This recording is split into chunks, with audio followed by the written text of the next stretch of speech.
And hello, reaching out with an update. This is definitely uh, really like a super pretty town here. I'm gonna call it a city. I don't think I'd call it a city. It definitely probably only has like maybe a couple hundred people in it, but pretty cool. And this spot that I'm staying at right here is yeah, I'm pretty sure I have it all to myself. I haven't seen anybody else in here, so that's kind of cool. It's like one of the fucking castles of yourself. It's got like a pool and stuff. So, um, put that there. I bought like a video stand. Kevin on that thing. Hopefully I didn't lose it. Hopefully I just forgot it at the house. Although it was pretty cheap, but still, a nice video stand. But anyway, so coming in with an update. Right now, I'm finally feeling good enough to do that. So even after my philosophical talk yesterday about slow and steady wins the race, 细水长流, I still ended up being a moron yesterday. So I'd set out originally for 120 miles. The city that I was going to go to was 120 miles. And I'd say by probably about like 85 miles in, I was in pretty bad shape. And I actually stopped at like a gas station for a little bit. And then I met this Italian dude who's actually walking across Greece, which is pretty cool. And we talked for a little bit, and then he said he was stopping at the next town over. And I was like, oh, that's cool, man. And then, we said goodbye. And after that, like after I stopped at that gas station, I was like, totally fucked. It was pretty bad. That's probably the worst shape I've ever been in. Because usually the way I would have felt after a ride. But the thing was, I still had like 10 miles left to get to this town. Because at that point, I decided, okay, I'm definitely not making it. The 120. So, yeah, so I rode past the town that Italian guy was going to, which was dumb.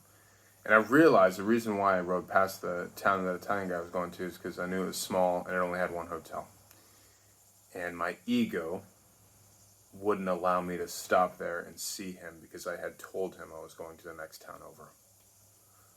And I didn't want him to, I wouldn't say I didn't want him to think less of me. I guess it would have been embarrassing, I guess is really if I word it correctly. And so, yeah, like I definitely pushed myself past my limit. Which is good. I mean, now I know my limits. Because, yeah, yesterday I would say I found it. I guess if you were talking to David Goggins, I didn't find my limit. That was probably, but, I mean, I didn't die, so I guess I didn't technically find my limit. But I would say I was probably 85% there. Maybe even 90.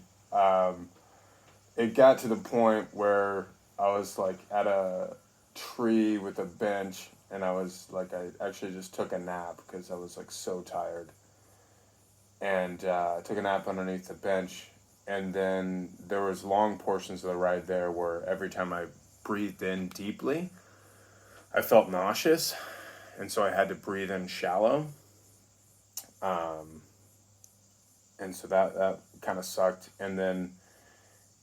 Yeah, my heart, I had like arrhythmia going on, where my heart was like beeping or beating really erratically. And actually, for the last mile, I had to walk my bike because even on the lowest gear, on a flat road, when I rode my bike, I got in such bad shape that I had to stop. And so I actually, for the last like 5 miles, I think I stopped and sat in shade probably 3 or 4 times, just on the side of the road, because that was like the only reprieve. And so, for that reason, I took today, not gonna ride today. And then when I got up this morning, I thought that I would feel better. I don't think that I drank enough water and ate enough food last night because yeah, it felt like I couldn't keep it down. Like I couldn't drink water or eat food. Like it just felt like I had to like force feed myself like a little by little, and and I got nauseous every time that I took that in.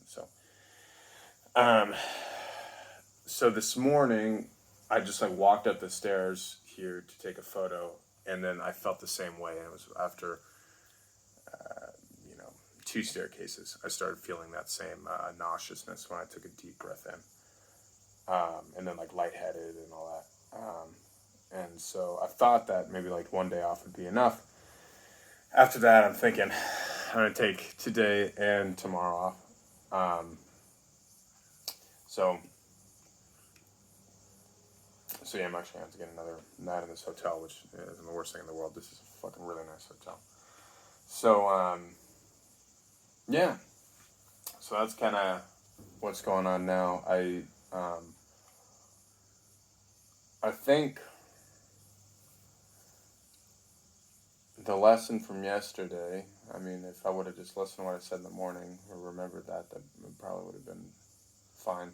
But I think also it exposed my I think my inflated ego and hyper competitiveness. And I had to be careful about that yesterday because I was thinking about that while I was walking my bike. Um, but I was in a pretty emotionally fragile state, and so thank God I kind of recognized that and I didn't dwell on it too much because it would have been very easy for a mental breakdown at that point. At that point, it's funny because I was thinking, it's like, oh well, if I'm gonna do a video, then you need to have like I don't know what they call it, like I think it's based off that like hero's journey where it starts off good and then you have like a issue and then it goes back to being good. And I was like, well, really, if I were to like do this properly, that's how the storylines are. And you see it done very poorly in a lot of reality TV shows. And it turns out I don't even need to fabricate that. I wouldn't have fabricated it anyway. But this is that's hopefully the worst physical shape I'll be in for the trip. I mean, mentally is one thing, but and I was pretty proud of myself. How mentally I kind of kept it together, even though there was a moment where I did lose it a little bit. I started thinking maybe I'm gonna die out here on the side of this road because it's pretty damn hot. But anyway, so yeah, I think it really exposed that sort of hyper competitiveness, and I mean I have a pretty inflated ego, and just not being able to let go of that stuff. Mostly because, yeah, I mean, really, I think it's really just because I care what other people think.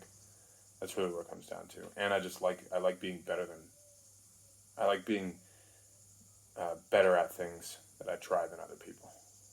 Like I don't want to come out here and be like, oh, I just did 50 miles a day or something like that. I always felt like the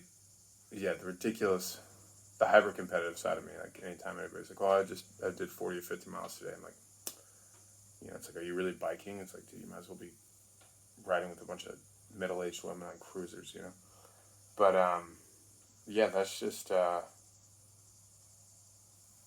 my hyper competitiveness, which is pretty dumb.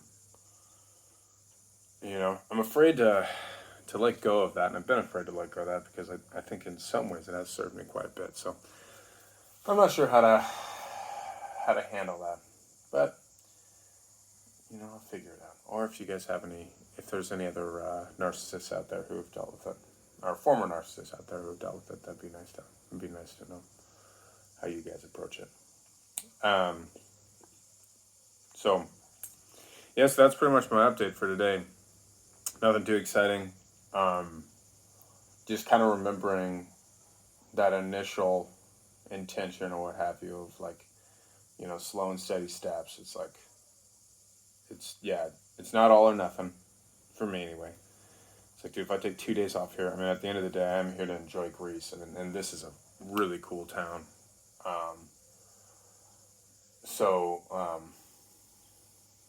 Yeah, it's like there's nothing wrong with spending 2 days here, like fully recuperating. As much as I wanted to do like I really want to do like 100 days or 100-mile days back to back to back to back to back. I don't think that's gonna happen.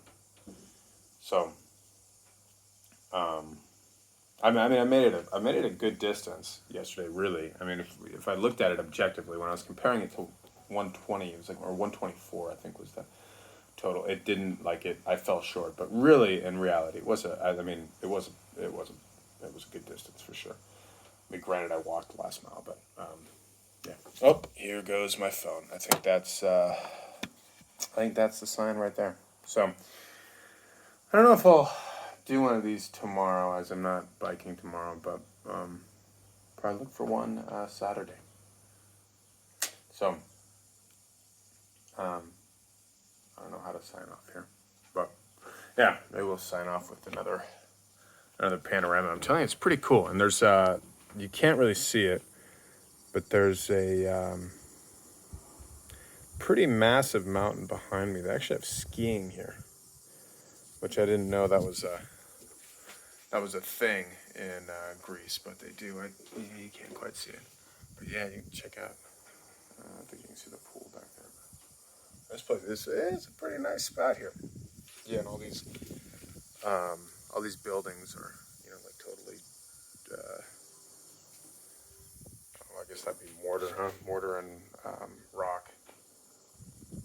It's pretty wild seeing like brand new cars parked in these houses that are probably hundreds and hundreds and hundreds of years old. It's like people actually live in these things, which as an American, it's like kind of blows your mind. So, all right.